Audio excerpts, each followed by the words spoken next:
यात्रा का समय चल रहा है और वह गिद्धि गोला,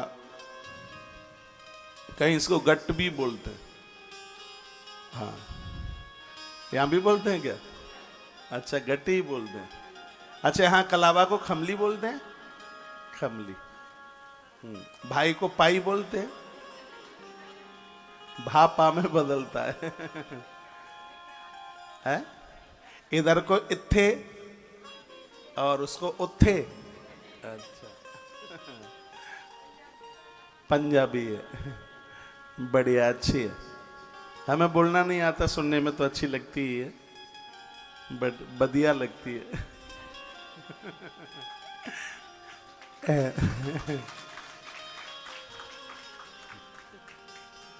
पंजाब में आने का योग बन रहा है, हो सकता है कि ये भाषा ही जाएगी। एक बार जयकारा लगाइए, बोलिए सांचे दरबार की। तो आज की कथा बड़ी अद्भुत है। तुलसी तपोवन यूट्यूब चैनल पर बहुत बड़ी तादाद में भक्त लोग सुन रहे हैं। बेटा बासु रेड्डी, बच्चे का जन्मदिन कल का था, लेकिन कल मैं कथा में इतना डूब गया कि मुझे ध्यान ही नहीं रहा कि टाइम कब निकल गया। श्री सोमजी रेड्डी बहन विजय लक्ष्मी रेड्डी आश्रम के साथ बहुत लंबे समय से आप जुड़े हुए हैं और आपके पुत्र का जन्मदिन कल का रहा है। हमारे यहाँ तो 24 घंटा 365 दिन बधाई और मंगल कामनाएं ही होती है। हम हर रोज कृष्ण का उत्सव मनाते हैं, राम का उत्सव मनाते हैं, तो बेटा बासु का भी उत्सव मनाए लेते हैं। और आज यह बच्चा गौ माता का 6 व्रती मेंबर, जिसने 21,000 रुपये का सहयोग किया है अपनी कमाई में से। तालियां बेंगलोर तक भेज दीजिए, कर्नाटक तक। बहुत बहुत मंगल में बधाई और शुभकामनाएं। आइए अब मैं कथा की तरफ बढ़ रहा हूँ। बहुत आनंद हो रहा है। पाप अक्षयो भवेदि अस्मात् पुरस्चरण कर्मणा। कालका पुराण की बात मुझे इतनी अच्छी लगी है। आपने जहाँ से भी गुरुमंत्र गुरु दीक्षा ली है, अपने गुरुमंत्र का एक पुरुषण जरूर कीजिएगा और उस मंत्र में जितने अक्षर हैं उतने पुरुषण कर दिए तो आपका इष्ट आपकी आंखों के सामने आके खड़ा हो जाएगा। जैसे ओम नमो भगवते वासुदेवाय, इसमें 12 अक्षर हैं। 12 लाख जब करोगे तो एक पुरुषण पूरा हो जाएगा। और ऐसे कहीं फिर 12 पुरुषण हो जाएं तो आपका इष्ट आपके सन्मुख होगा। संपूर्ण पाप जल करके राख हो जाते हैं पुरुषण करने से। मंत्र की महिमा कल भी आप सुन रहे थे। त्र संध्यास्तु प्रतिदिनम बीज संघात कहीं न, भले आप थोड़ा सा जपें लेकिन उसको तीनों कालों में जपें, सुबह भी, मध्य में भी, दोपहर में भी और शाम को भी। और आप चाहेंगे तो ये संभव है 5 मिनट के लिए जपिए, लेकिन यह हो जाए। तस्या दत्ते स्वयं देवी पत्रम पुष्पम फलम जलम। मैया उन लोगों का घर कभी नहीं छोड़ती जिनके घर में देवताओं के ऊपर पत्ते, फूल, फल और जल से स्नान कराया जाता है। ये बात सुन लो, आपको कोई सुनाएगा नहीं यह बात। कल का पुराण है, दुनिया बहुत बड़ी है, लेकिन पटियाला की ही व्यासपीठ से काल का पुराण हो रहा है और कहीं नहीं हो रहा है इस समय। टीवी पर वैसे कहीं हो रहा हो सकता है, लेकिन लगता नहीं है। वर्णन है तस्या दत्ते स्वयं देवी पत्रम पुष्पम फलम जल। उस घर से मां कभी भी उस घर को छोड़ करके नहीं जाती है जहां देवताओं पर फूल पत्तियां चढ़ाई जाती हैं, देवताओं के ऊपर फल भोग लगाया जाता है और उन्हें जल से स्नान कराया जाता है। माँ उनके ऊपर अति प्रसन्न होती है, बहुत भारी खुश होती है। देखो नवरात्रा चल रही है, भले ही आपके 2-3 दिन निकल गए हैं, आज से ही आप अखंड ज्योत घर में जला दें। किसी का जादू टोना टोटका महामारी दुकान व्यापार के लिए उल्टा पुल्टा कोई कर नहीं पाएगा, उसका चलेगा ही नहीं। तिल के तेल की महिमा है नवरात्रा में। कोई रुग्ण है, रोगी है, दवाई लगती नहीं है, सरसों के तेल की महिमा। एक जोत जलाइए, आपके घर के कोई मंगल कार्य कभी रुकेंगे नहीं। घृत तेल की इतनी बड़ी महिमा। 3 जोत अपने घर में आप जलाते। बहुत बड़ी महिमा, मां ज्योत से प्रसन्न। मां का तो एक रूप ज्योत में ही है। हाँ, 51 पीठों में से मां, इसलिए उसको ज्योता वाली के नाम से जानते हैं। कौन सी जगह बता सकेंगे आप? ज्वाला मां। सदियों से ज्योत जल रही है, सदियों से। मैं इस व्यासपीठ से थोड़ा सिद्ध पीठों की, शक्ति पीठों की भी मैं आपको चर्चा करूंगा। हो सकता है आज कालिका पुराण में माता विंध्यवासिनी और कामाख्या माता की चर्चा हो सकता है। वहां तक यदि पहुंच जाऊंगा तो जरूर वह चर्चा आपके बीच में होगी। तो वर्णन किया गया कि धूमोद्वारे तथा वान्ते नित्य कर्माणि संतजेत। माता जी का जो आप हवन करते हैं, यज्ञ करते हैं, किसी भी देवता का यज्ञ आप करते हैं, यदि यज्ञ का धुआं पूरे घर में जाकर के फैलता है, ये धुआं आपके घर में रोग नहीं फैलने देता। किसी का उल्टा पुल्टा किया गया, उसका असर नहीं होता। ये धुएं का इतना बड़ा प्रभाव, ये जन का धुआं। आज मैं संगला जी के घर पर रुका हूँ, तो हमने लड्डुओं से हवन किया है। कल वो कालिका पुराण में निकला था ना, लड्डू और खीर। ये नवरात्रा में माँ को अति माँ प्रसन्न होती है। तो ये सिर्फ आपको बताने के लिए नहीं है, इसको हम खुद करते हैं। हो सकता है इससे पूर्व मुझे नहीं पता था, तो मैंने आज पहली बार अपने 29 वर्ष के 28 साल पूरी हो रही है मुझे कथा को, अभी हो जाएंगी 2 मई को, तो 29वां लग जाएगा, 28 पूरे हो रहे हैं। पहली बार मैंने नवरात्रा में माँ के हवन में, यज्ञ में लड्डू का भोग लगाया, लड्डू की आहुति डाली। क्योंकि देव्या मोदक प्रिय, कल एक श्लोक में ये वर्णन था। माँ को नवरात्रा में ये बहुत ज़्यादा पसंद है। तो ईश्वर ने कृपा करी है, 2023 के चैत्रीय नवरात्रा में हम और आप बैठे हैं। तो इस नवरात्रा को आप ऐसे ही हाथों से मन निकल जाने दीजिए। इसमें कुछ अच्छा सा कर लें, बढ़िया सा कर लें। विशेषतः शिव पूजा, नवरात्रा के साथ भगवान महादेव की आप पूजा करते हैं तो इसमें माता भगवती और ज़्यादा अति प्रसन्न होती है, ऐसा भी वर्णन किया गया है।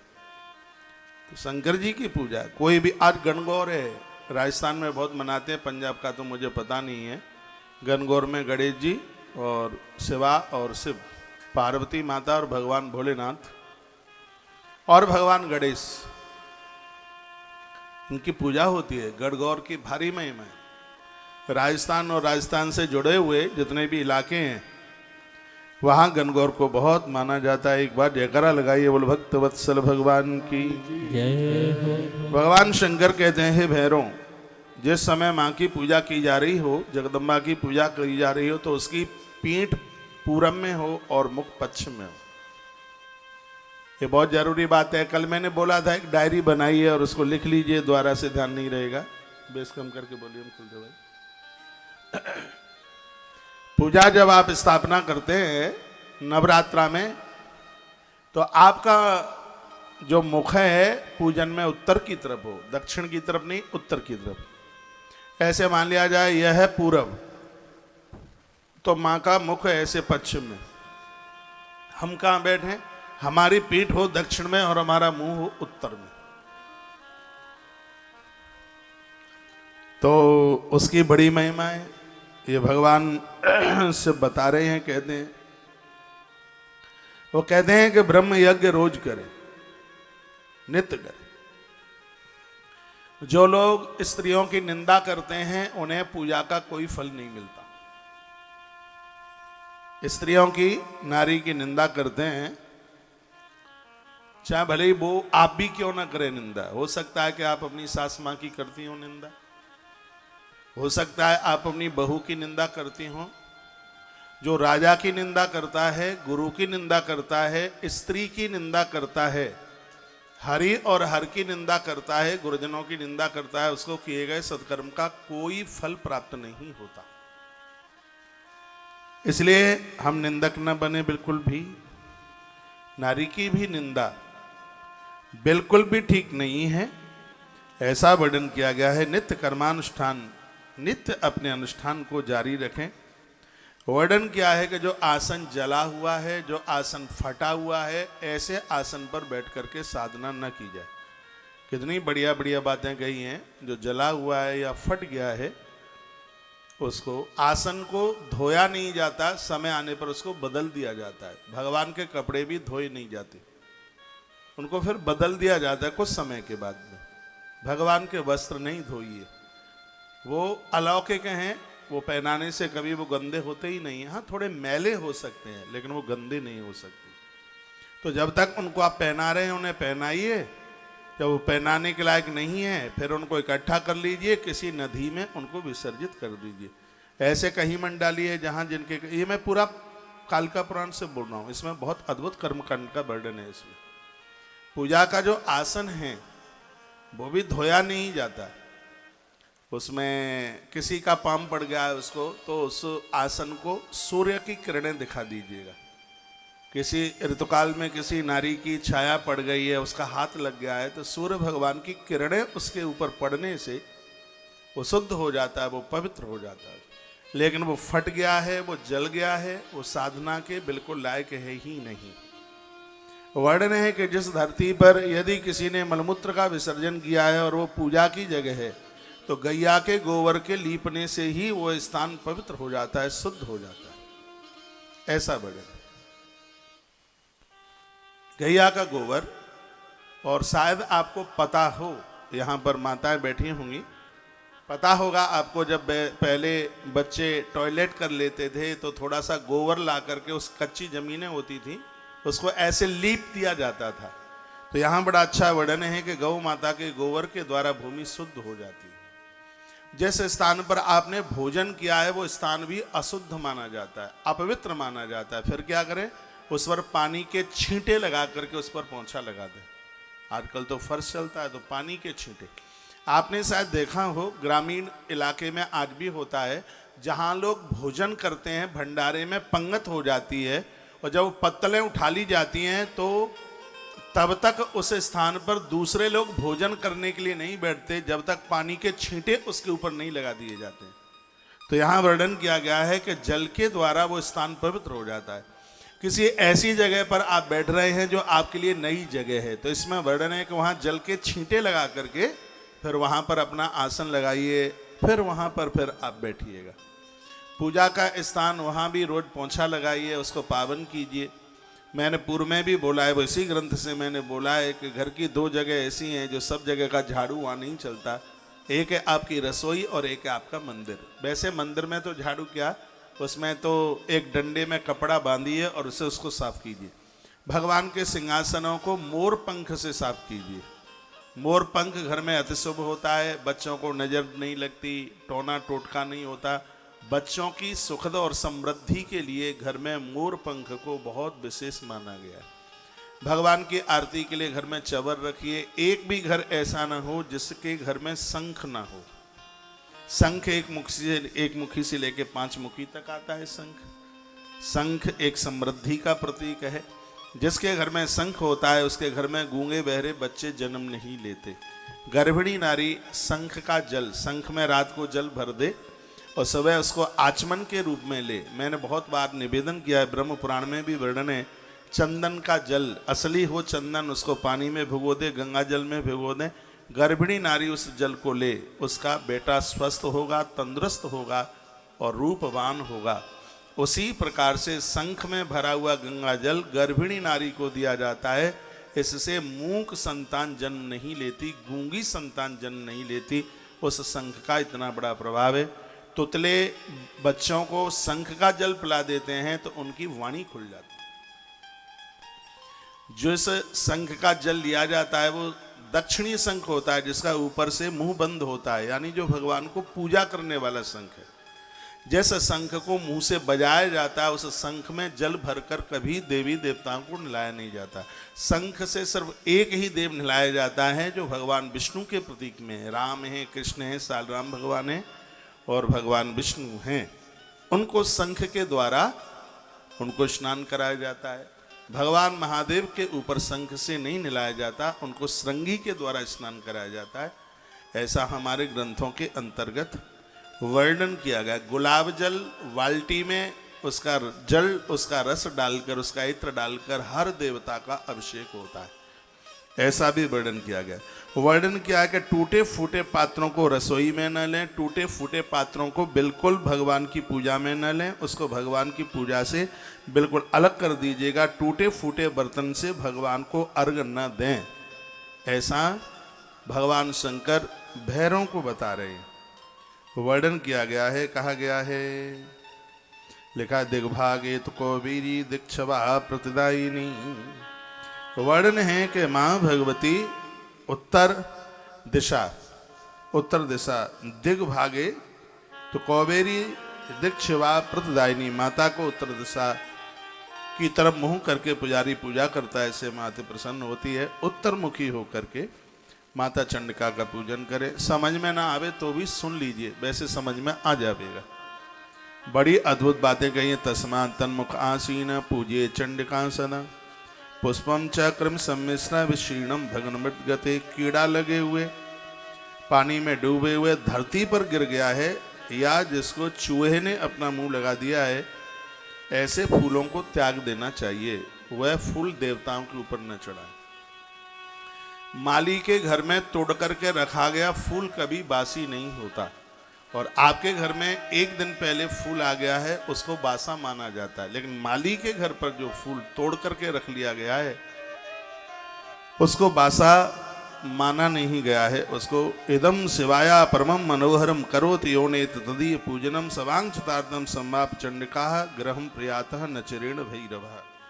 भगवान शंकर कहते हैं, हे भैरव, इस विधान से जिसके घर में दुर्गा की पूजा होती है, माँ जगदम्बा उस घर को कभी भी छोड़ के नहीं जाती। मैं आपको बहुत आग्रह पूर्वक निवेदन करूंगा कि 2023 का चैत्रीय नवरात्रा है, चल रहा है, और मैंने 10 बार 3 दिन में ये बात बोली है कि अब के बार की नवरात्रा बहुत ज्यादा विशेष है। 5 योगों के साथ नवरात्रा शुरू हुई है अब के, और बहुत वर्षों के बाद में हुआ है। खा पी करके, सो करके और सब पूरा जीवन निकल रहा है। वो इतने बड़भागी हैं, माँ की उनके ऊपर इतनी बड़ी कृपा है, जो उपवास कर रहे हैं, जो व्रत कर रहे हैं। आज तो नहीं पता लगेगा, लेकिन आने वाले समय में ये एहसास होगा इस बात का कि आपने जो व्रत किया है इसकी कितनी बड़ी महिमा है। अपने आप में आने वाला टाइम बताएगा। आपके सुख के लिए, आपकी समृद्धि के लिए आपका छोड़ा गया ये अन्न में 32 से 48 दोष होते हैं। अन्न तो सिर्फ प्राण बचाने के लिए। पहले बाबाजियों की लाख वर्ष उम्र होती थी, क्योंकि वो अन्न नहीं खाते थे। अन्न मैंने भी छोड़ दिया है इसलिए, क्योंकि अच्छे काम करने के लिए लंबा जीवन जीना है। 1 लाख गैया तो भी हो जाएगी, मैं आज से रोटी खाना शुरू कर दूं तो भी, ये मुझे पता है। हाँ, 1 लाख गाय का मेरा संकल्प है, वो तो मैं जीवना शुरू कर दूं, भोजन लेना शुरू कर दूं, वो तो भी हो जाएगी। खैर, मुझे तो भोजन लेना ही नहीं है। अन्न छूटा है, ये मुझे पता है कि इस अन्न के छोड़ने से मैं स्वस्थ रहूंगा और एक लंबा जीवन जी करके इस धरती के लिए एक बहुत बड़ा काम करके जाऊंगा। अन्न में तो बहुत दोष है। गीता कहती है, पहले तुम भोग भोगते हो, बाद में भोग तुम्हें भोगना शुरू कर देते हैं। पहले तो तुम अन्न को खाते हो, फिर अन्न तुमको खाना शुरू कर देता है। तो महापुरुषों ने इन व्रतों के, इन पूजा के समय पर जो व्रत करने की बात कही है तो बड़ी अद्भुत है। एक विदेशी डॉक्टर ने आज से 10-12 साल पहले एक बात कही थी। उन्होंने कहा था, जो 6 महीने में जिनका 15 दिन का उपवास हो जाता है, चाहे 1 दिन में चाहे 15 दिन में, उनके शरीर में गांठें नहीं हो सकती, और यही गांठ कैंसर का रूप धारण कर लेती। तो 12 महीने में जिनके 1 महीने अन्न पेट में नहीं गया, वो ऐसी भयानक बीमारी से बच जाएंगे। तो उपवास तो स्वास्थ्य के लिए बहुत लाभदायक है। व्रत करने से रोगों से लड़ने वाले तंतुओं की ताकत बढ़ती है। 8 दिन में, 15 दिन में तो हर स्त्री, पुरुष, बच्चे, बूढ़े को, सबको व्रत करना ही चाहिए। व्रत स्वास्थ्य के लिए तो बढ़िया है ही, लेकिन व्रत का एक बहुत बड़ा आनंद है। इससे हमारी स्मृतियां ईश्वर के चरणों से जाकर के जुड़ती हैं। तो बड़ी अच्छी सी बात यहाँ पर बताई गई है। कहा गया सावांक्षतार्थम संवाप्य चंडका ग्रहम प्रियताम नचरेण भैरवम। हे भैरव, जिन घरों में नवरात्रा का व्रत होता है, माँ किसी न किसी रूप से 9 दिन उसके घर में ही रहती है, वो कहीं जाती नहीं। ये कालिका पुराण में लिखा। ताली तो बहुत जोर से बजा दी है आपने।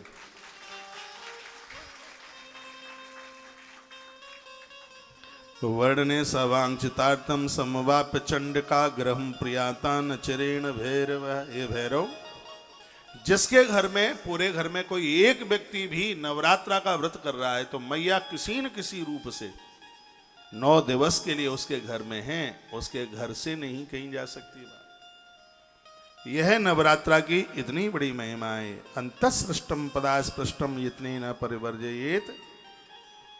वर्णन किया गया है कि इन दिनों में पूजा पाठ में दूसरे के घर का अन्न मत खाइए, दूसरे के घर का पानी मत पीजिए, सूतक पातक में मन जाइए।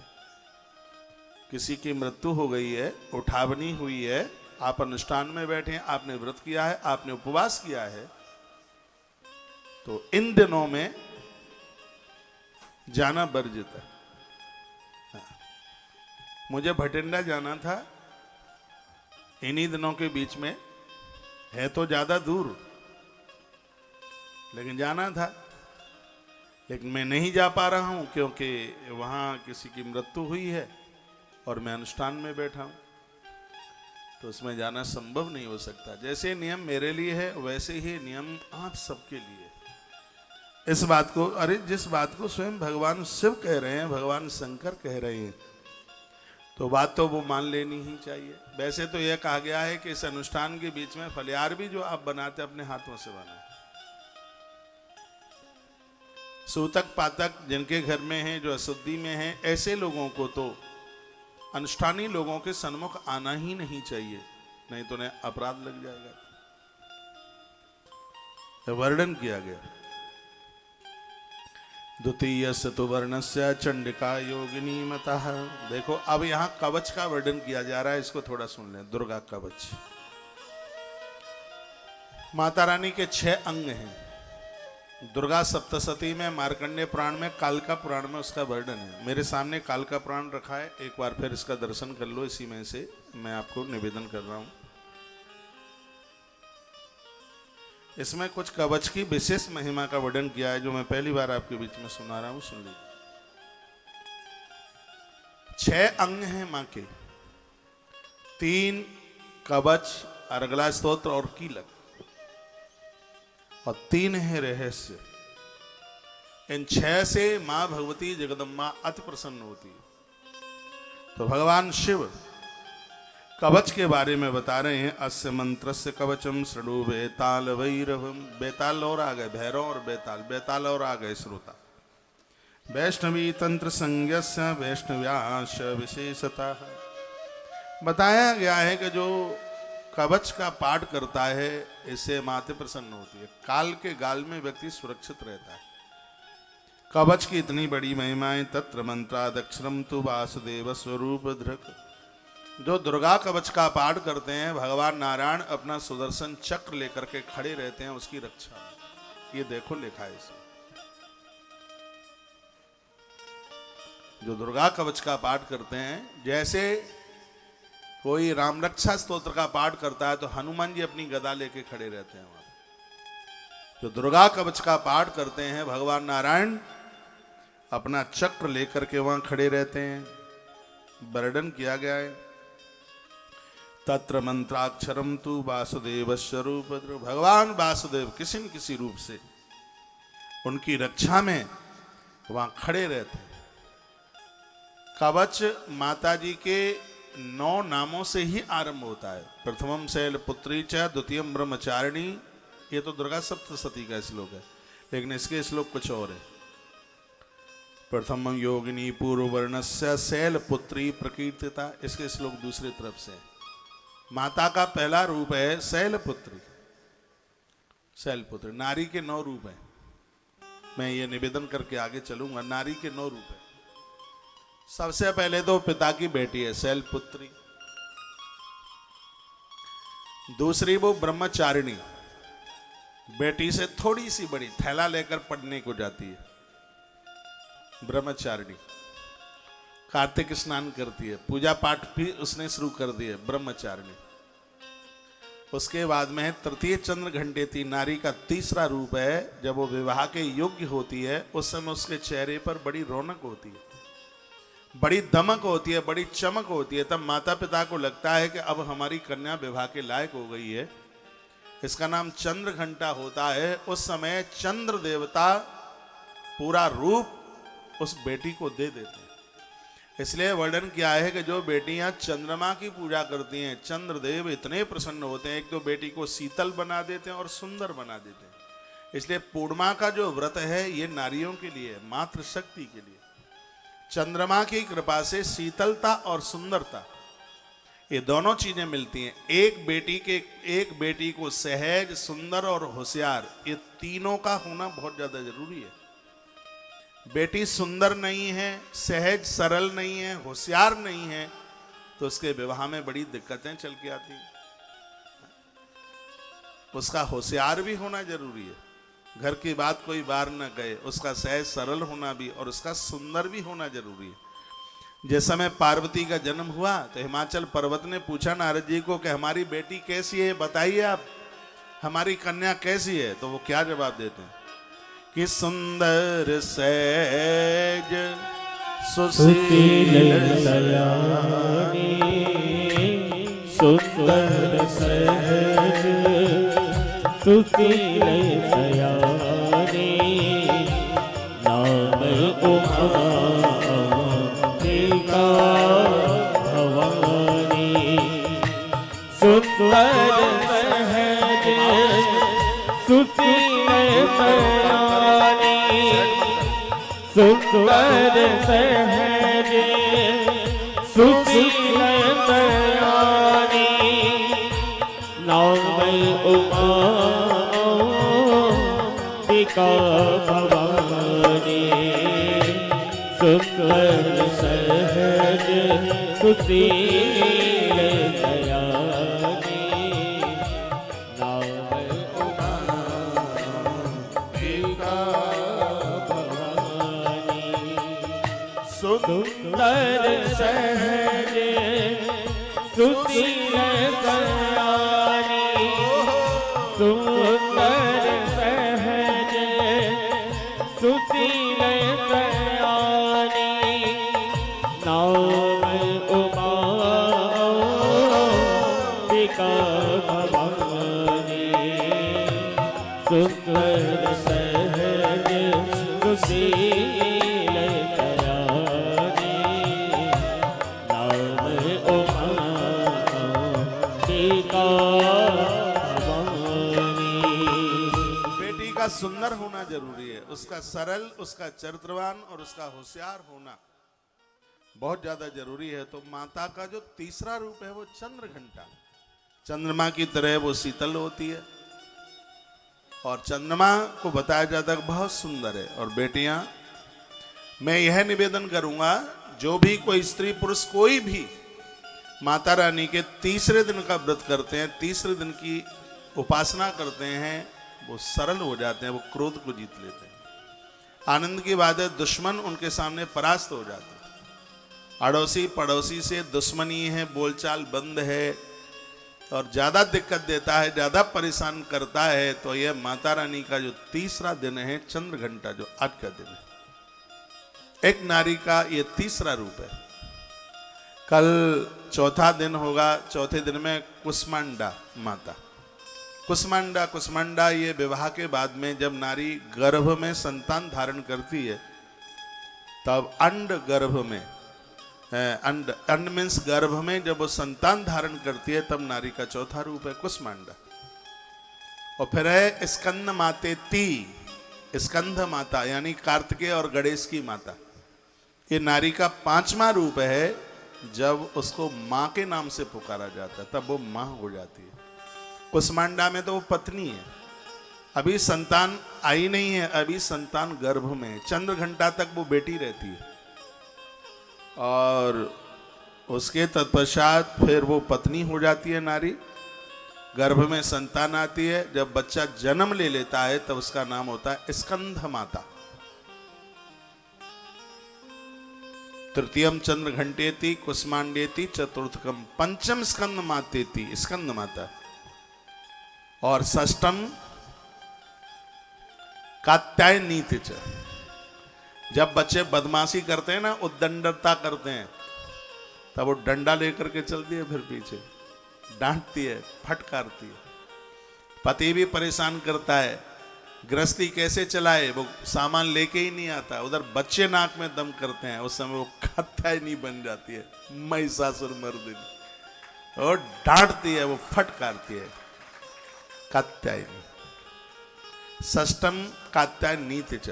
सप्तम काल रात्रि थी। जिस समय पति बीमार हो जाता है या बच्चा बीमार हो जाता है तो रात रात भर जागती है, सोती नहीं है, अस्पताल की चारपाई को पकड़े हुए बैठी रहती है। रात्रि में जितना नारी जाग सकती है, पुरुष कभी भी नहीं जाग सकते। जब ये बच्चों को जन्म देती है ना, बच्चे इतना रोते हैं, बाप को तो बस एक दिन ही दे करके देख लीजिएगा, माथा पकड़ करके भाग जाएगा। ये तो माता ही हैं जो संभाल लेती है। नारी जितना रात्रि को जीत सकती है, पुरुष के तो बस का काम है ही नहीं। रात रात भर सोती नहीं है, जागती है। वो किसी के ऊपर क्रोध करती है, इसलिए वो काल रात्रि नहीं है, उसने रात को जीत के बता दिया, इसलिए वो काल रात्रि है। जो समय को अपने हाथ से निकलने नहीं देती, इसलिए उसका नाम है काल रात्रि। इसका समय देखिए, सुबह जगेगी, 1 मिनट को तो फालतू नहीं जाने देती। झाड़ू पोंछा, फिर नहा धो करके तत्काल नाश्ता बनाती है, हाल ही दोपहर का समय हो जाता है, फिर हाल बच्चे स्कूल से आने वाले, उसको तो फुर्सत है ही नहीं, दिन रात एक कर देती है। और जब घर का कोई सदस्य बीमार हो जाए, रात रात भर जागती रहती है, उसकी चारपाई पकड़े रहती है। और ये नारी का 7वां रूप है काल रात्रि। 8वां है वो महागौरी है। महागौरी जब प्रवचन सुनती है, कथाएं सुनती है, मंदिर में जाती है, मनौती मांगती है, कहती है हे भोलेनाथ, मेरे बच्चों को अच्छी तरह से अब तुम लगा दो, घर में ठीक से बहू आ जाए। फिर वो सास बन जाती है। हाल ही महागौरी चाष्टमम, सास बन गई। बहुत बड़ी जिम्मेवारियां उसने पूरी की हैं। और ये 8वां रूप है उसका, और 9वां रूप है उसका प्रथमम शैल पुत्री च, द्वितीयम ब्रह्मचारिणी, तृतीयम चंद्र घंटेति कुष्मांडेति, चतुर्थकम पंचम स्कंद मातेति, षष्टम कात्यायनी, सप्तम काल रात्रि थी। महागौरी चाष्टमम, सास बन गई। महागौरी चाष्टम, पूजा पाठ कर रही है, संतों के पास जा रही है, कभी जन्म पत्री दिखाती है, कभी हाथ दिखाती है, कहती है कि अरे देखो तो सही, बहू को बेटा नहीं है, बेटा काम से नहीं लगा है, और इनकी भी तबीयत ऐसी ही रहती है, थोड़ा सा बताओ ना, आप कुछ बताओ, आप कुछ बता ही नहीं रहे हैं, और हम तो इतनी दूर से आए हैं और आप कुछ बता ही नहीं रहे हैं, वैसे बोलती है। ये उसका 8वां रूप है, महागौरी चाष्टमम। नवम सिद्धिदात्री च, नवम सिद्धिदात्री च, और फिर तो नवम सिद्धिदात्री च।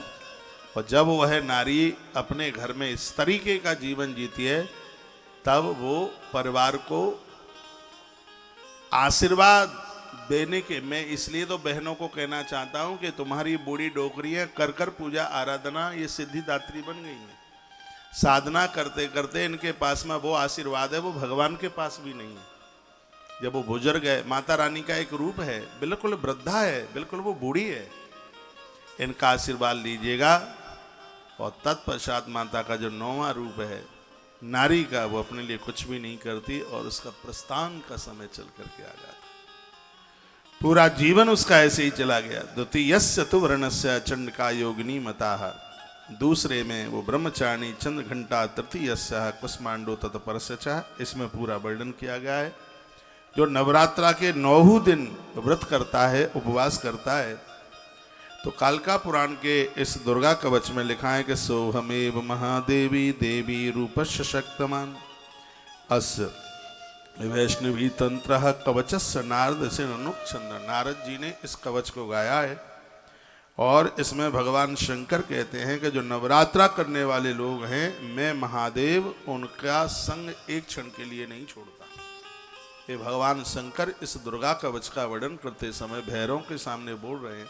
स्वयं भैरवनाथ दुर्गा कवच पढ़ते हैं। बेताल भैरव दुर्गा कवच, स्वयं विदाता ब्रह्मा जी, देवर्षि नारद जी दुर्गा कवच पढ़ते हैं। तो दुर्गा कवच की कितनी बड़ी महिमा है। इसमें वर्णन है कि जो भी कोई दुर्गा कवच पढ़ता है, दुर्गा कवच का पाठ करता है, तो नारायण तो चक्र लेकर के खड़े रहते हैं और भगवान महादेव कहते हैं कि उस भक्त का एक क्षण के लिए मैं संग नहीं छोड़ता। इतनी बड़ी महिमा है नवरात्रा की, इतनी बड़ी महिमा। नवरात्रा करने वाले को भगवान महादेव एक क्षण के लिए भी कभी छोड़ नहीं सकते। भगवत कृपा से नवरात्रा का समय चल रहा है तो इन दिनों का आनंद कर लीजिएगा। बहुत आनंद की बात है, माँ की कृपा से ही। और ये 2023 की जो नवरात्रा हमें और आपको प्राप्त हुई है, ये माँ की कृपा है।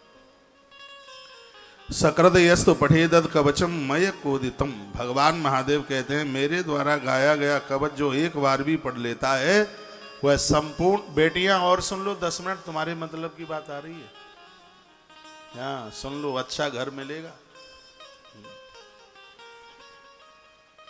ये मैं पहली बार बात बोल रहा हूं जो इसमें लिखा है कि सकृदयस्तु पठेदत कवचम मय कोदितम।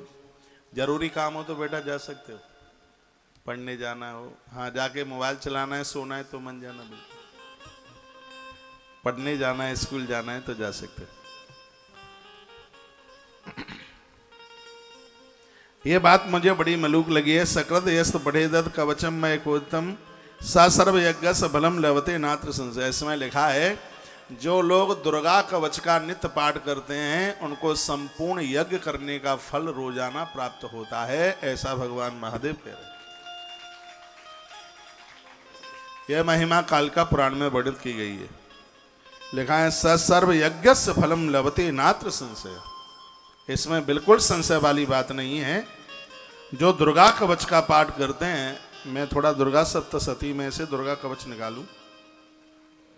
इसमें कवच नहीं है, इसमें कवच की महिमा है। कालिका पुराण में दुर्गा कवच नहीं है, उसमें उसकी महिमा का वर्णन किया जा रहा है कि आप नित्य कवच पढ़ते हैं तो उस कवच की महिमा क्या है, उसमें इस कवच का पाठ करने से क्या मिलता है, इसमें यह वर्णन किया गया है।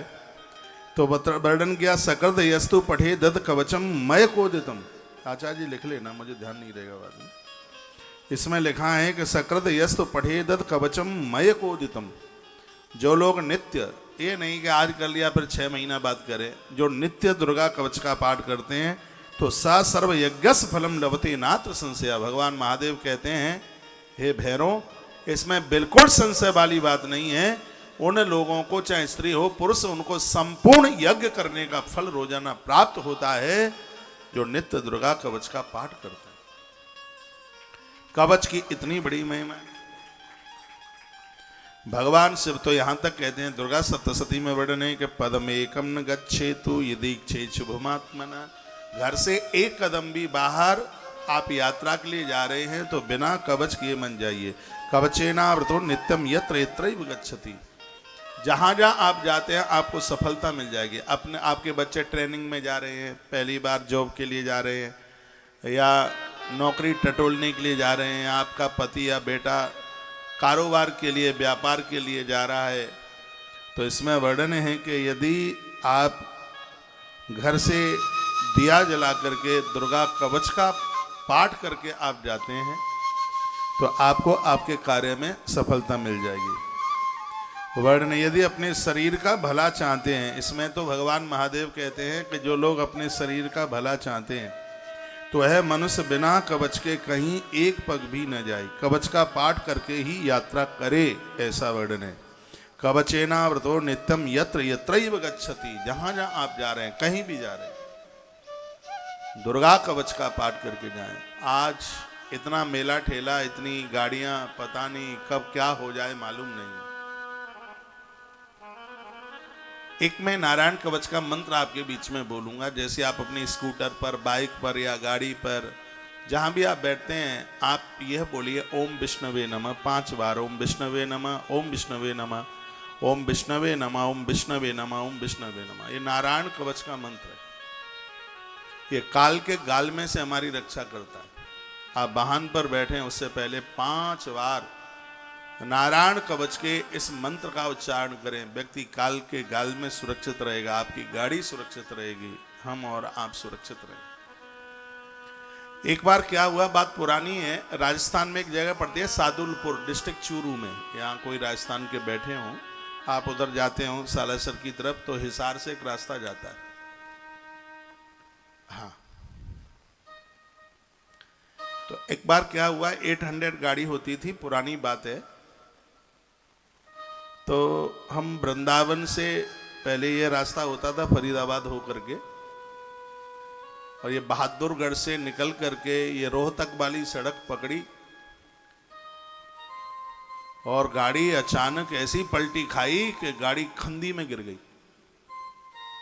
हम 4 लोग बैठे थे उसमें, और सबके मुंह से ओम विष्णवे नमः, ओम विष्णवे नमः, ओम विष्णवे नमः। आप विश्वास करें, गाड़ी खत्म और चारों के चारों लोग एकदम बिल्कुल सुरक्षित थे। किसी को बिल्कुल एक मच्छर का भी कहीं दाग आया।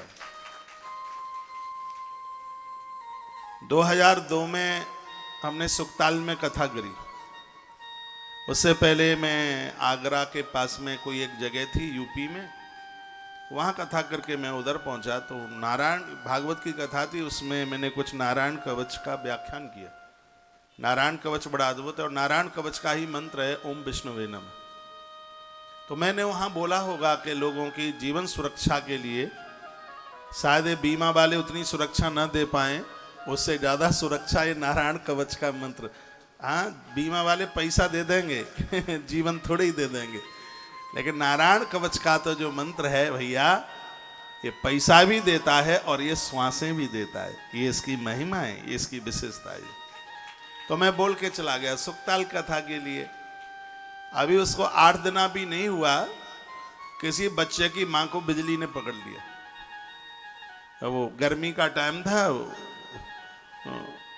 गाँवों में ज़्यादा तरह से अब तो ऐसा नहीं है, सजगता आ गई है। नहीं, वो जैमफल के जो 2 तार पकड़ करके ऐसे लगाते हैं उसको, वो डायरेक्ट, तो उसमें कहीं शॉर्ट था और वो लग गया, वो चिपक गई, ये समझ लो। उसका वो बच्चा वो खड़ा था, उसने कहा ओम विष्णवे नमः, ओम विष्णवे नमः, ओम विष्णवे नमः। लाइट चली गई और उसकी मैया बच गई। भले ही लाइट को अपने आप जाना रहा हो, लेकिन लगेगा तो यही कि ओम विष्णवे नमः इस मंत्र के प्रभाव से लाइट चली। उस बच्चे ने रात्रि को फोन किया, हमारा जी आपका बड़ा बड़ा धन्यवाद है। 2002 की बात है, बहुत पुरानी बात है। महाराज जी, आपने कथा हमारे यहाँ गुप्ता जी के लिए नहीं करी। जिन्होंने कथा कराई वो गुप्ता थे, अग्रवाल लोग थे, वो ईंट के भट्टे, बहुत बड़ा उनका काम था। कहा कि वो कथा आपने उनके लिए नहीं, ये कथा हमारे लिए हुई है, हमारी माँ बच गई। मैंने कहा क्या हुआ? बोल के ऐसे ऐसे बिजली ने पकड़ लिया माँ को। मैंने कहा ओम विष्णवे नमः, ओम विष्णवे नमः। इतने में लाइट चली गई और मेरी मैया बच गई। मेरा बड़ा विश्वास है इन सब चीजों के ऊपर। ये सब चीजें विश्वास की ही तो हैं। तो कितना अच्छा लिखा है कि पदमेकं न गच्छेतु यदि क्षेक्षुभमात्मनः कवचेनावृतो नित्यं यत्र यत्रैव गच्छति। अभी मैंने 3 दिन पहले यमुनानगर से ये इंस्टाग्राम पर ये वीडियो डाल दी, ओम विष्णवे नमः। घर से बाहर निकलते समय इसको बोलो, 5 बार बोलो। 55 लाख लोगों ने ये वीडियो 3 दिन में देख ली है। 55 लाख लोगों ने इस वीडियो को देखा। तो वो सबके मतलब की बात है। मैं तो गाड़ी में बैठता हूं तो हनुमान चालीसा और ये ओम विष्णवे नमः, इसके बिना तो कदम आगे बढ़ता नहीं है। आप भी ऐसा कीजिए। आप ये महिमा सुन रहे हैं कवच की। पद्मेकं न गच्छेतु यदि क्षेक्षुभवात्मनः कवचेनावृतो नित्यं यत्र यत्रैव गच्छति। घर से बाहर आप निकलते हैं तो आप कवच का पाठ करके ही जाए। तत्र तत्रात् लाभस्य, जहां जहां आप जाएंगे वहीं आपको लाभ मिलेगा। ये प्राण तो कवच बचाता ही है, आपको आपके व्यापार में मुनाफा बहुत देता है। ये तो सबके घर में होना चाहिए। 40 रुपए की 45 रुपए की दुर्गा सप्तशती की किताब आती है, घी का दिया जलाइए, लाल वस्त्र चौकी पर बिछाइए, माँ की तरफ, माँ को मैंने बिठाने का तरीका, आपने जो मंदिर में आपने जो मंदिर बनाया है तो उसमें पंचदेव उपासना में तो माँ होती ही है, तो आप इसका पाठ करें। और इसको आपने यदि नित्य कर लिया है, आप न लिख पाए तो लिख लेना। यदि रोजाना दुर्गा कवच का पाठ किया जाता है तो संपूर्ण यज्ञ करने का फल प्राप्त होता है, ऐसा काल का पुराण में वर्णन है।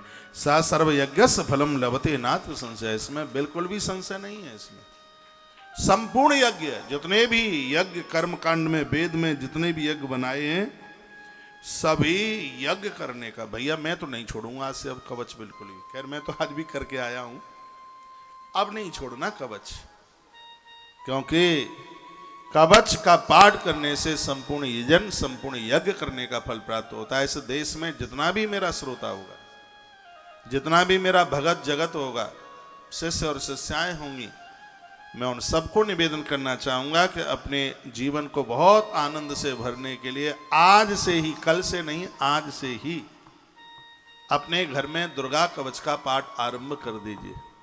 क्योंकि मैं नहीं चाहता कि आप बीमार हों, आपका पैसा बीमारी में खत्म हो। जो पैसा बीमारी में खत्म होता है वो पैसा और अच्छी जगह पर खर्च हो जाए, कुछ धर्म कर्म में खर्च हो जाए तो वो बहुत ज्यादा ठीक है।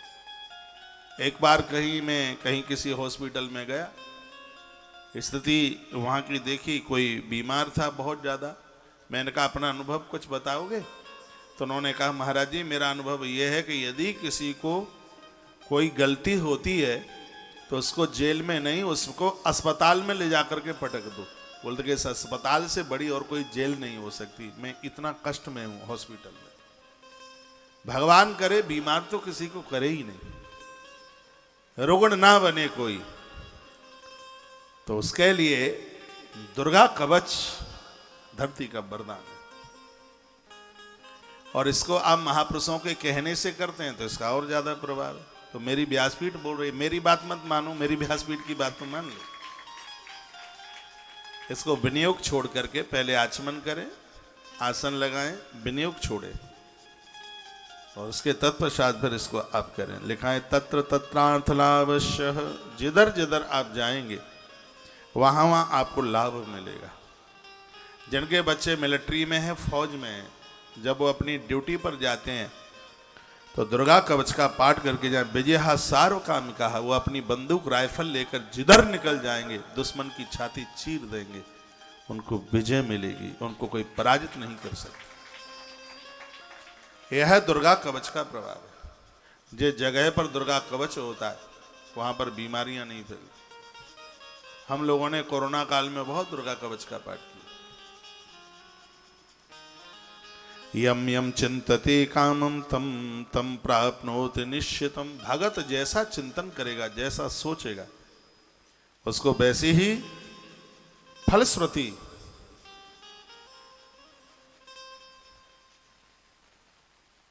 बिल्कुल उसकी फलश्रुति यह है कि वह जो सोचेगा वही उसे प्राप्त हो जाएगा। परमेश्वर मतुलम प्राप्यते भूतले पुमान। इस मृत्यु लोक में उसका वैभव परमात्मा की तरह होगा। यह दुर्गा कवच का प्रभाव है। यह वर्णन किया गया है। इसमें लिखा है नास्त्राणी तस् शस्त्राणी शरीरे प्रवसंत वही। शेर के नाखून और दुश्मन की बंदूक उसे घायल नहीं कर पाएगी जो दुर्गा कवच का पाठ करेगा। न तस्य जायते व्याधि, उसको कोई बीमारी नहीं होगी। न च दुखम कदाचन, उसको किसी भी प्रकार का दुख नहीं होगा। ये 56 नंबर का अध्याय है और श्लोक नंबर है 56। 56 नंबर अध्याय और 56 नंबर का ही श्लोक है। हाँ, नहीं 65 नंबर अध्याय और 56 नंबर का श्लोक है, जिसमें वर्णन न तस्य जायते व्याधि, किसी भी प्रकार की बीमारी नहीं। च सुखम कदाचन, जीवन में कोई दुख चल करके नहीं आवेगा। इतनी बड़ी महिमा इस कवच की है। उच्चाटना धस्ता सर्वा प्रशीदंत सिद्धया। उच्चाटन, महामारी, उल्टा उल्टा नींबू काट देंगे, मिर्च फोड़ देंगे, दुर्गा कवच का पाठ करने वाले के ऊपर किसी का कोई प्रभाव जमता ही नहीं है। दीर्घायु काम भोगी च धनवान विजायते, दीर्घायु काम भोगी च धनवान विजायते। वह लोग दीर्घायु होते हैं।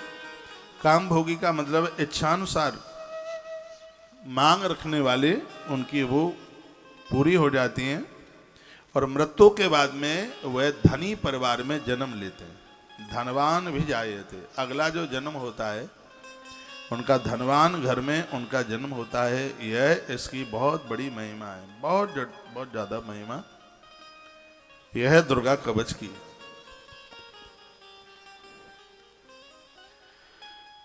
निर्भयो जायते मर्त संग्रामे स्वपराजिते, पराजितः निर्भयो जायते।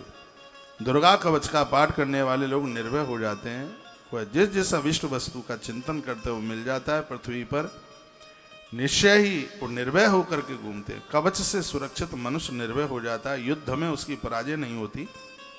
और सबसे आनंद की बात है कि तीनों लोकों में वो पूजनीय हो जाता। परमहंस को दुर्गा कवच और सिद्ध कुंज का स्तोत्र बिल्कुल सिद्ध था अपने आप। रामकृष्ण परमहंस जिस समय वो दुर्गा कवच का पाठ करते थे, ऐसा लगता है कि उनका शरीर अंगारे की तरह तप जाता था, लाल हो जाता था बिल्कुल अंगारे की तरह। रामकृष्ण परमहंस बंगाल की धरा को जिन्होंने सुशोभित किया, माता के बहुत बड़े भगत थे। ऐसा बताते हैं कि परमहंस को मां खुद दूध भर करके पिलाती थी। धन्य है वह महापुरुष, मां ऐसे आमने सामने बात करती थी। उन्हें दुर्गा कवच सिद्ध था, सिद्ध कुंज का स्तोत्र उन्हें सिद्ध था, वो बड़े पूज्य हो गए। इसमें भी वर्णन किया गया, त्रिलोके तो भवेत पूज्य।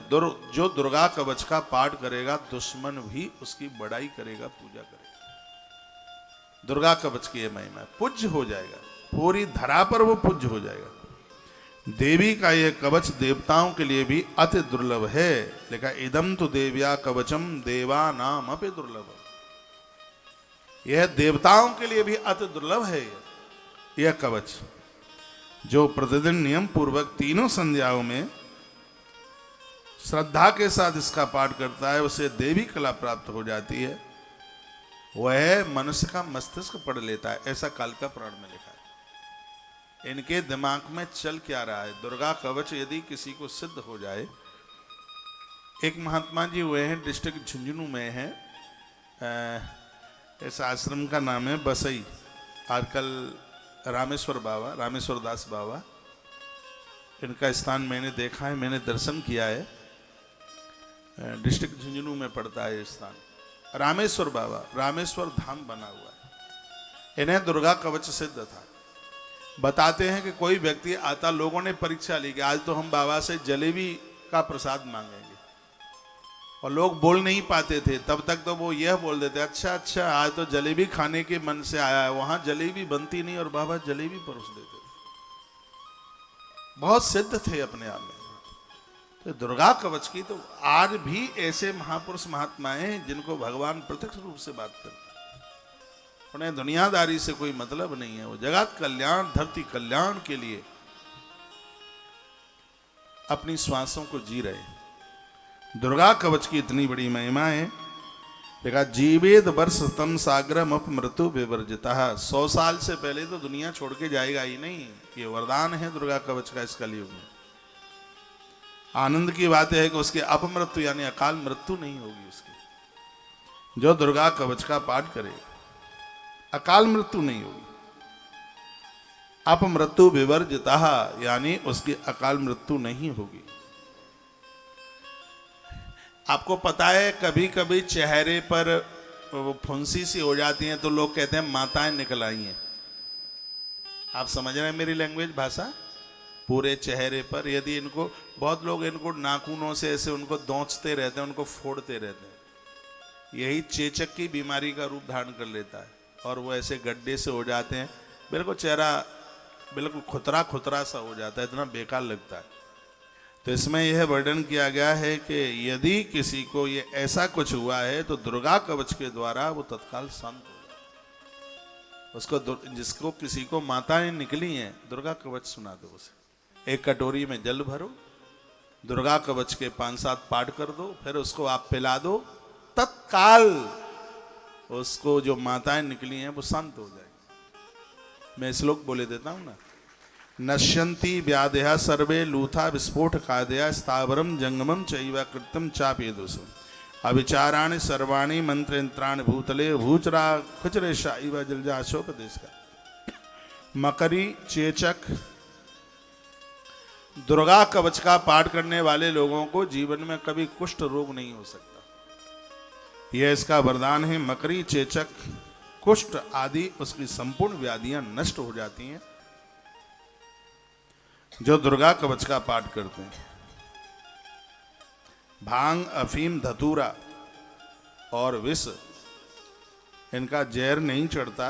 बिच्छू आदि के काटने का चढ़ा हुआ विष उन लोगों के ऊपर अपना प्रभाव नहीं दिखाता जो लोग दुर्गा कवच का पाठ करते हैं। अविचाराणि सर्वाणि मंत्र यंत्राणि भूतले भूचरा खेच राशि व जलाशोपदेश का। सहजा कुलजा माला डाकनी उन्हें भूत प्रेत यार ब्यार कुछ भी नहीं व्याप्ति।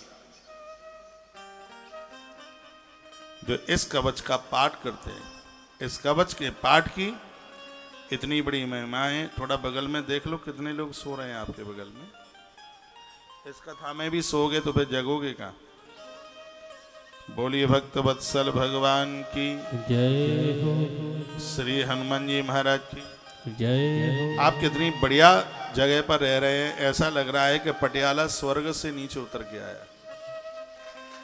इतनी सुंदर सुंदर हवेली, इतनी चौड़ी चौड़ी सड़कें, इतने सुंदर सुंदर बगीचे, खिलते हुए फूल, वृक्ष।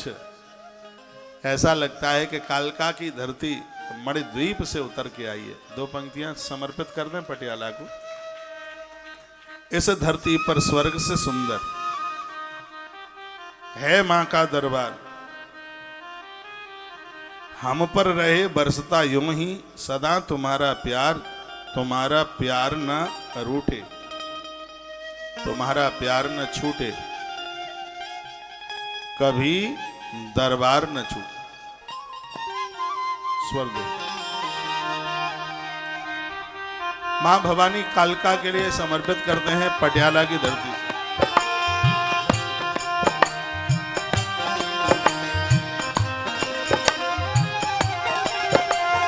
इस धरती पर स्वर्ग से सुंदर है तेरा दरबार।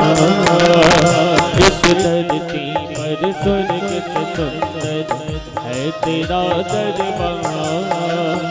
रहे बरसता यूं ही हम पर सदा तुम्हारा प्यार, तुम्हारा प्यार रूठे, तेरा दरबार न छूटे, तुम्हारा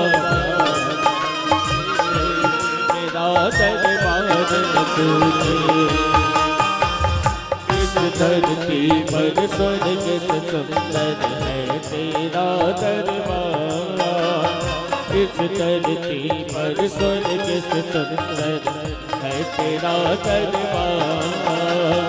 हम पर रहे बरसता यूं ही सदा तुम्हारा प्यार, तुम्हारा प्यार न रूठे, तेरा दरबार न छूटे।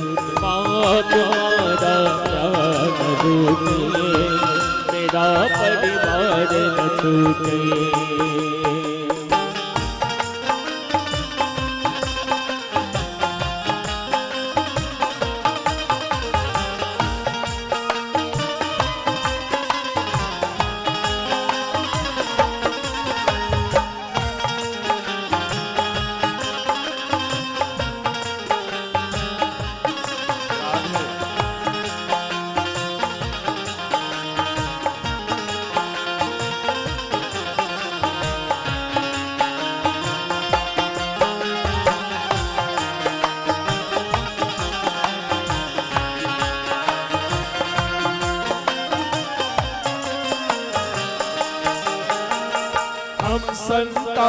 तुम्हारी और तुम हो मात हमारी। हम संतान तुम्हारी और तुम हो मात हमारी। हर उलझन में मैया बनती हो डाल हमारी। हर उलझन में मैया बनती हो डाल हमारी। रहे झलकता हम बच्चों पर, रहे झलकता हम बच्चों पर इतना प्यार दुलार तुम्हारा प्यार टूटे मेरा दरबार न टूटे। माँ तुम्हारा प्यार न टूटे तेरा दरबार न टूटे। इस धरती पर स्वर्ग से सुंदर है तेरा दरबार। इस धरती पर स्वर्ग से सुंदर है तेरा दरबार।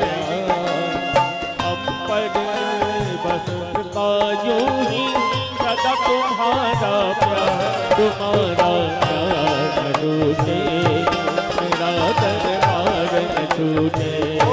तुम्हारा प्यार न टूटे तेरा दरबार न टूटे।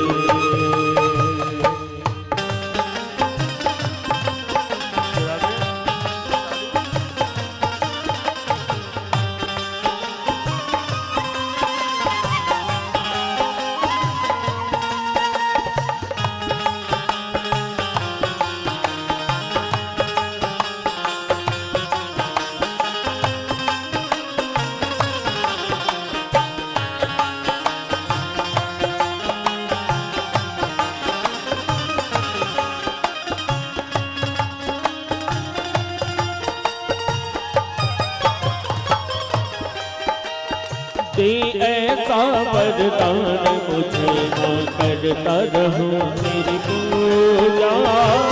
दे ऐसा वरदान मुझे माँ करता रहूं मेरी पूजा।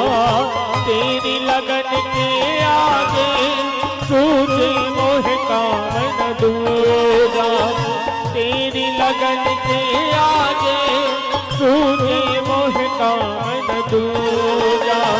झुकता रह चरणों में मेरा, झुकता रह चरणों में मेरा शीश ये बारंबार। तुम्हारा प्यार न टूटे तेरा दरबार न टूटे। माँ तुम्हारा प्यार न टूटे तेरा दरबार न टूटे। इस धरती पर स्वर्ग से सुंदर है तेरा दरबार। इस धरती पर स्वर्ग से सुंदर है तेरा दरबार। हम पर रहे बरसता यूं ही सदा तुम्हारा प्यार, तुम्हारा प्यार न टूटे तेरा दरबार न टूटे। तुम्हारा प्यार न टूटे तेरा दरबार न टूटे।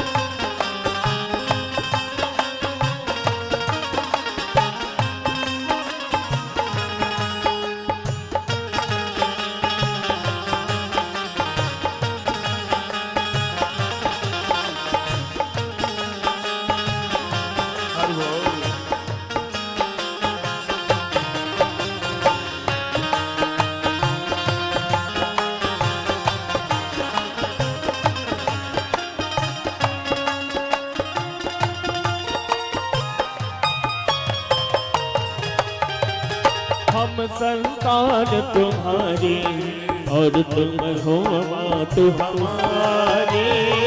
हम संतान तुम्हारी और तुम हो मात हमारी। हर उलझन में मैया बनती हो डाल हमारी। हर उलझन में मैया बनती हो डाल हमारी। रहे झलकता हम बच्चों पर, रहे झलकता हम बच्चों पर, इतना प्यार दुला तुम्हारा प्यार रूठे, तेरा दरबार न छूटे। माँ तुम्हारा प्यार रूठे, तेरा दरबार न छूटे।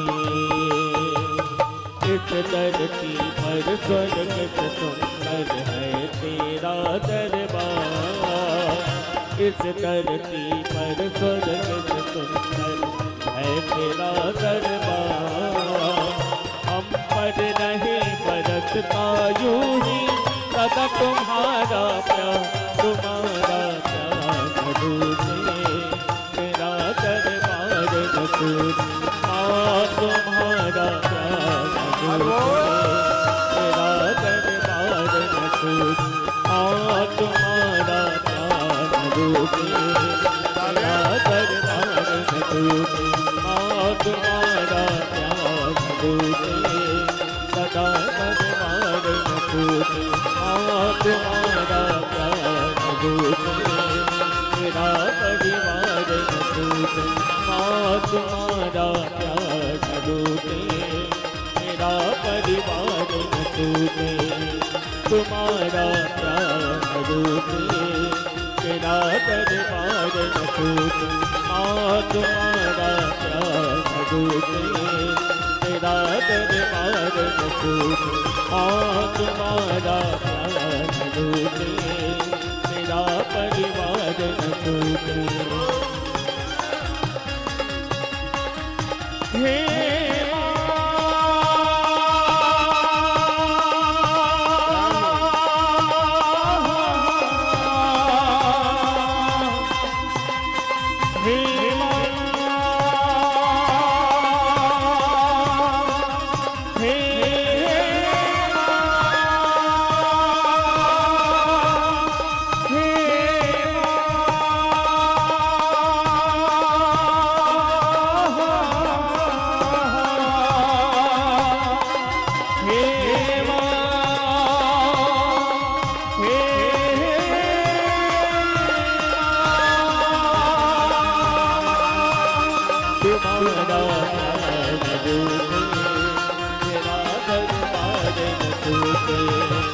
तुम्हारा प्यार रूठे, तेरा दरबार न छूटे।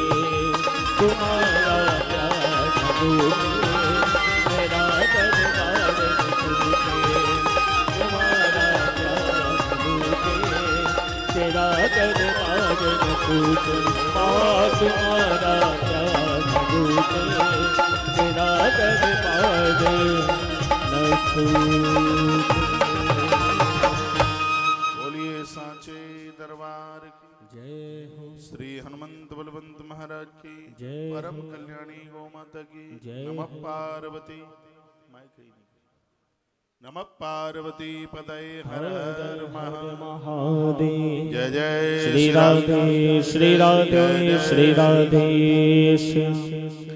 भगवान शिव दुर्गा कवच भैरवनाथ को सुनाते हैं, कहते संग्रामेषु जय शत्रु मातंगानिव केसरी। जिस प्रकार से सिंह हाथी को पराजित कर देता है, दुर्गा कवच का पाठ करने वाला वीर दुश्मन को पराजित कर देता है। उसके ऊपर दुश्मन की एक नहीं चलती। हाथी कितना मोटा होता है, कितना बड़ा होता है, लेकिन सिंह उसको पछाड़ देता है। दुर्गा कवच का पाठ करने वाले योद्धा दुश्मन को पराजित कर देते हैं। ये भगवान शिव कहते हैं, दहित तृणम यथा वैनी तथा शत्रुम दहित सदा। उसी प्रकार से कवच पढ़ने वालों के शत्रु हमेशा जल करके राख हो जाते हैं। दगद लिखा है, यानी वो जल करके राख हो जाते हैं। नास्त्राणि तस्य शस्त्राणि शरीरे प्रवसन्ति वै न तस्य जायते व्याधि न च दुखम कदाचन।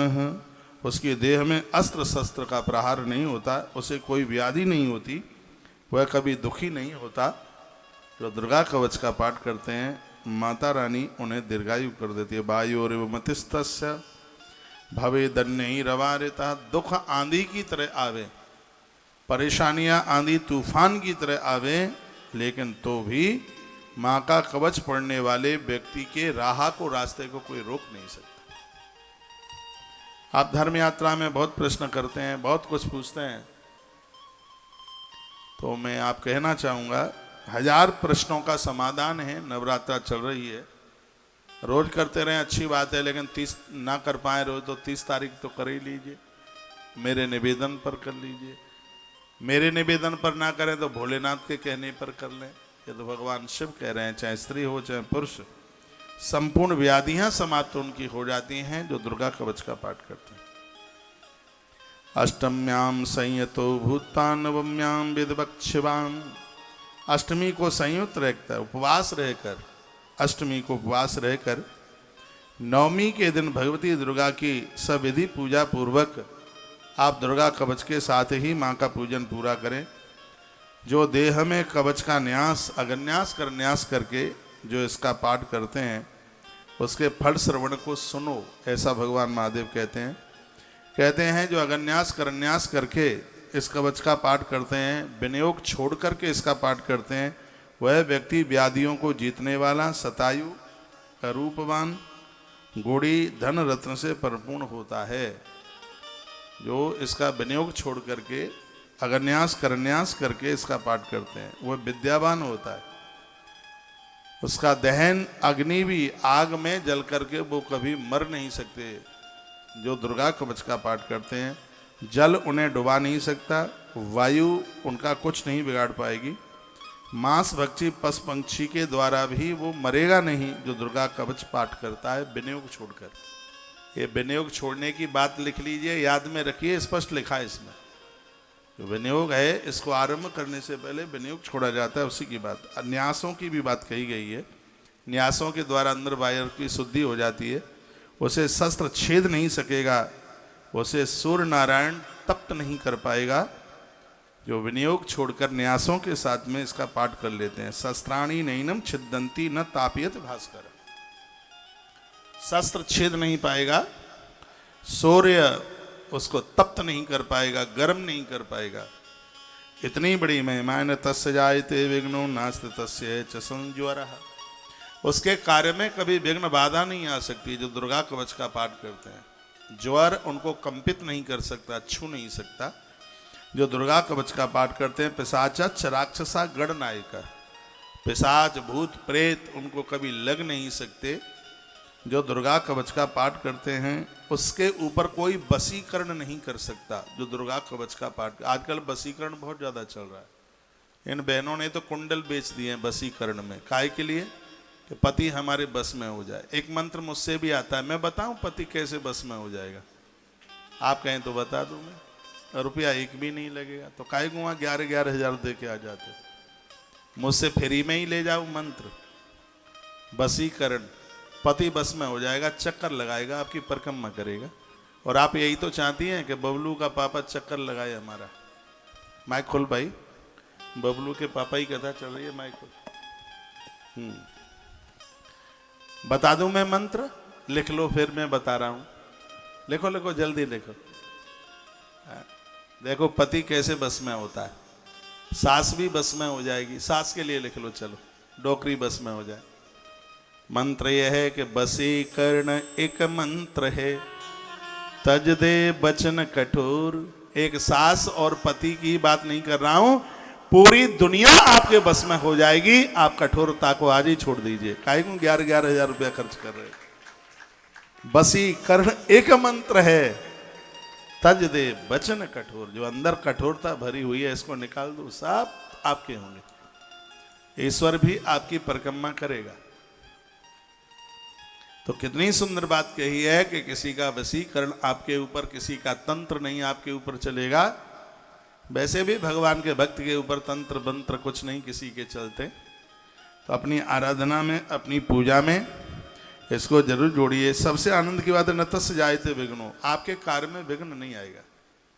नहीं तो विघ्न बाधाएं बहुत चल के, बहुत उस समय आदमी टूट जाता है। इतना पैसा खर्च करके मकान बनाने को चला तो कुछ नहीं, तो आके सरकार ने आकर के उसको बंद करा दिया। सरिया जंग खा रहा है, सीमेंट में डेले पड़ रहे हैं बोरी में।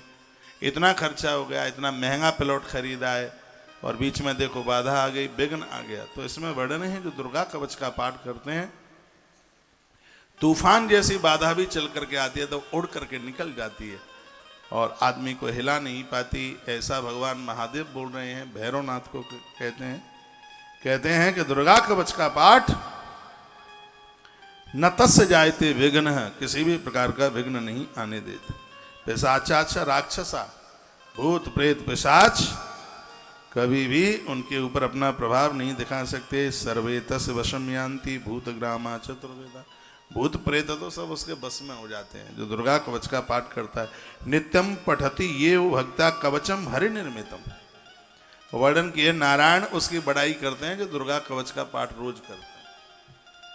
स्वयं भगवान हरि उसकी बड़ाई करते हैं, जो नित्य महादेव द्वारा कहेगा इस कवच का पाठ करेगा, शीघ्र देवता उसके ऊपर प्रसन्न हो जाएंगे। यह महिमा इसकी, मैं दुर्गा सप्तशती में से नहीं बोल रहा हूँ, कालका पुराण में से निवेदन कर रहा हूँ। स्वयं भगवान शिव इसके व्याख्याकार हैं, स्वयं भगवान भोलेनाथ इसकी महिमा बताते हैं। कहते हैं सोहमेव महादेवो महामाया च मात्र का धर्मार्थ काम मोक्षास तस् नित्यम करिस्तम, उसे चारों पुरुषार्थ मिलते हैं जो दुर्गा कवच का पाठ कर लेते हैं। आनंद की बात है, बाजार में मारा गया पैसा, लोग बेईमानी कर गए हैं, तो ऐसा भी धन वापस आता है दुर्गा कवच का पाठ करने से। व्यापार फैल हो जाते हैं जब उधारी वापस नहीं आती। तो ये दुर्गा कवच का इतना बड़ा प्रभाव है। अन्यश्च वरदहासो अर्थई नित्यम भवति पंडिता कवित्वम सत्यमादित्यम सततम तस्य जायते। वर्णन है कि दुर्गा कवच का पाठ करने से बहुत बड़ा कोई कवि बन जाता है, बहुत बड़ा उद्योगपति बन जाता है। कवित्वम सत्यवादित्वम, धर्म अर्थ काम ये तो सब मिले ही जाते हैं, वह पंडित बन जाता है, उसे कवित्व और सत्यवादित्व की उसे प्राप्ति हो जाती है जो दुर्गा कवच का पाठ करते हैं। दुर्गा कवच का पाठ करने वाले लोगों की वाणी सिद्ध हो जाती है, उनके मुंह से अंदर से कोई असत्य बात निकलती ही नहीं। ये दुर्गा कवच का इतना बड़ा प्रभाव है। इसकी विधि है, धूप जला करके आगे रख ली जाए, दिया जला करके रख लिया जाए, एक चौकी पर लाल वस्त्र बिछा करके और लाल ही किताब हो, उसके अक्षर भी लाल हों, माता रानी का फूल भी लाल हो, अपने कपड़े भी लाल हों और माता का भोग भी लाल हो, ऐसा इसमें वर्णन किया गया है। सब कुछ वहाँ रक्त ही होता है, लाल ही इसमें होता है। खैर वो आप मत करना, इसमें तो ये लिखा है कि जब आपका अनुष्ठान पूरा हो तो अपनी उंगली में थोड़ा सा छेद करके और रक्त माता रानी को दिखा देना, उसके ऊपर लगाना मत, बस ऐसे उसमें पिंच कर दो, उसका होगा कोई कारण। अब मैं तो वहाँ तक नहीं जा रहा हूँ कि क्यों रक्त दिखा दे, हमें क्या मतलब उसे। जब शंकर जी कहते हैं थोड़ा सा यहाँ उंगली में पिंच कर दो हल्का सा, जैसे वो डायबिटीज नापते हैं ना, तो उसमें यूँ ऐसे सुई का झटका लगाते हैं तो उसमें से हल्का सा खून ब्लड बाहर चल के आ जाता है, ऐसा ही होता है। हाँ, तो फिर उसको ऐसे मसल के यूँ और फिर उसको यूँ ऐसे दिखा दे, वर्णन है इसमें, सब इसमें लाल ही लाल है। एक बार जयकारा लगाइए बोल भक्त वत्सल भगवान की, हनुमंत बलवंत महाराज की। अन्यस्य वरदः सोर्थै नित्यं भवति पंडितः कवित्वं सत्यवादित्वं सततं तस्य जायते। अब देखिए, अब मैंने रक्त निकालने की बात कही, अब आप चक्कर में पड़ गए कि इसका मतलब क्या हो सकता है। इसका मतलब यह हो सकता है कि हथियार के द्वारा उस व्यक्ति का मर्डर नहीं होगा, उसके कोई टुकड़े नहीं कर सकता, उसको इस प्रकार से कोई हत्या नहीं कर सकता जिसके शरीर के कोई टुकड़े टुकड़े कर दे। उसमें इस बात की विवेचना की गई है। कवित्व की तो प्राप्ति हो ही जाती है, वह व्यक्ति अडिग हो जाता है, निर्भय हो जाता है। दुर्गा सप्तशती में बहुत पाठ करने के लिए बहुत सी बातें कही गई हैं, लेकिन इसमें जो दुर्गा कवच है वो सर्वोच्च है। अभी इसमें देवी तंत्र का भी वर्णन है, इसमें देवी तंत्र अभी उसको आप सुनेंगे, उसकी भी अपने आप में बड़ी महिमा है। देखो, यदि वहाँ तक मैं पहुँचता हूँ तो उसकी चर्चा भी आपके बीच में करूँगा। यद राज्ये कवचज्ञोस्ति जायंत्रे तत्र नेतया सेतुर्देव शक्ति बीजम पंचमोहायते नमः। वर्णन किया गया है कि जिस राज्य में है कवच का पाठ होता है, उस राज्य की कोई भी क्षति नहीं हो सकती, वहाँ महामारी, वहाँ बीमारियां नहीं फैल सकती। इस समय यूपी के हर मंदिर में दुर्गा सप्तशती के पाठ चल रहे हैं, हर मंदिर में रामायण के पाठ चल रहे हैं। उत्तर प्रदेश में तो इस समय राम राज्य आ गया है लौट करके, बड़ा आनंद हो रहा है। और यहां भी वर्णन किया है कि यद राज्ये कवचो यस्ते जायन्ते तत्र नेत्रया। जिस राज्य में दुर्गा जी का पाठ होगा, कवच का पाठ होगा, तो लिखा था शक्ति बीजम पंच मोहाय ते नमः। उस राज्य को किसी भी प्रकार की क्षति, उस राज्य को किसी भी प्रकार का नुकसान नहीं पहुंचेगा। यह प्रभाव दुर्गा सप्तशती के पाठ का है, दुर्गा कवच का ये इतना बड़ा प्रभाव है। उसमें कदापि कहीं किसी भी प्रकार का नुकसान नहीं हो सकता। महामारी, ओलावृष्टि, पानी का कम होना, ज़्यादा होना, बीमारियां फैलना, इन सब का समापन कर देता है। शिव कहते हैं कि उसका नाम है दुर्गा कवच। इतनी बड़ी महिमा। वायुर्बलेन चेता ये द्वितीयाष्टाक्षरम त्वदिम। वह बल में वायु की तरह, ये हवा की तरह है, ये बलशाली। जैसे हवा को कोई रोक नहीं सकता, दुर्गा कवच का पाठ करने वाले भगत को भी धरती की कोई ताकत रोक नहीं सकती। भीम दादा दुर्गा कवच का पाठ करते थे। जहर खिला दिया था ना लड्डू दुर्योधन ने, पचा गया बंदा, कुछ असर नहीं हुआ। अब ऐसा नहीं है कि दुर्गा कवच का पाठ करें और ऊपर से सल्फास भी गटक लेंगे। हमने तो महाराज ने बता दिया विष प्रभाव करेगा ही नहीं। तो उतने बड़े भगत नहीं, उल्टा पुल्टा ना करना। का पानी में डूबता नहीं है जो दुर्गा कवच का पाठ करता है। अब नदी के ऊपर पुल से छलांग लगा तो फिर गारंटी नहीं है भैया। दुर्गा कवच मां भगवती जगदम्बा हर प्रकार से उस भक्त का रक्षण करती है। ये इसमें वर्णन किया गया है, कहा गया है कि क्षत्रियों को तो रोजाना दुर्गा कवच का पाठ करना ही चाहिए, इसलिए क्योंकि धरती की रक्षा करना यह उनका प्रमुख धर्म है। ये भगवान शंकर ने आदेश दिया है। स उदात्तो द्विजतानी नाम राज्ञाम स्यादन उदात्त का, यहाँ राज्ञा शब्द क्षत्रिय के लिए लिखा है। क्षत्रिय लोगों को तो दुर्गा कवच का पाठ रोज करना चाहिए, इसलिए क्योंकि वो धरती की रक्षा के लिए उन्होंने जन्म लिया है। भगवान महादेव होगा। तो क्षत्रियाणी माताएं सुन रही होंगी, यहाँ होंगी, टीवी पर सुन रही होंगी, यूट्यूब पर सुन रही होंगी। तो लगा सा उदात्तो द्विजाति नाम राज्ञाम स्यादनुदात्तक, राज्ञाम यानी क्षत्रिय। तो भगवान महादेव कहते हैं क्षत्रिय गणों के लिए मृत्यु लोक में वरदान उतर के आ गया, उन्हें तो जरूर करना ही चाहिए। तो वैसे सबको करना चाहिए। भगवान शिव कहते हैं उन्हें इसलिए जरूर करना चाहिए क्योंकि वो इस धरती पर रक्षा करने के लिए आए।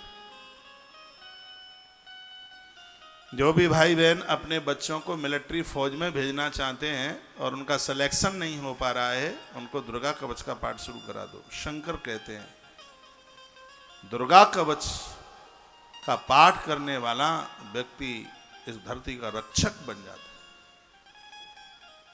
धरती की रक्षा करने वाला हो। बोलिए आज के आनंद की जय हो। जय जय श्री राधे श्री राधे। जितने भी राजपूत, चौहान, सिंह मुझे सुन पा रहे हैं, ये आपके लिए तो है ही, लेकिन ये चारों वर्णों के लिए है।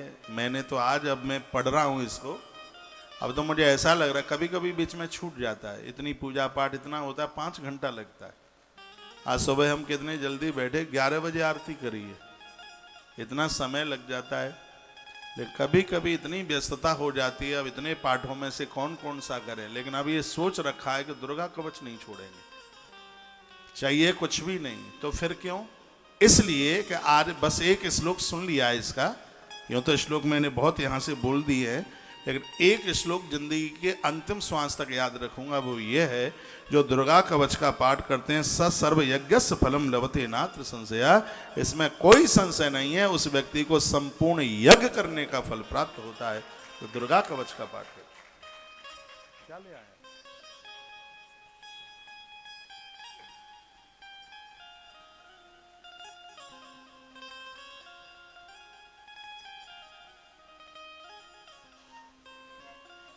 बोलिए भक्तवत्सल भगवान की जय हो। श्री हनुमान जी महाराज की जय जय जय श्री राधे जय श्री जय। राधे श्याम।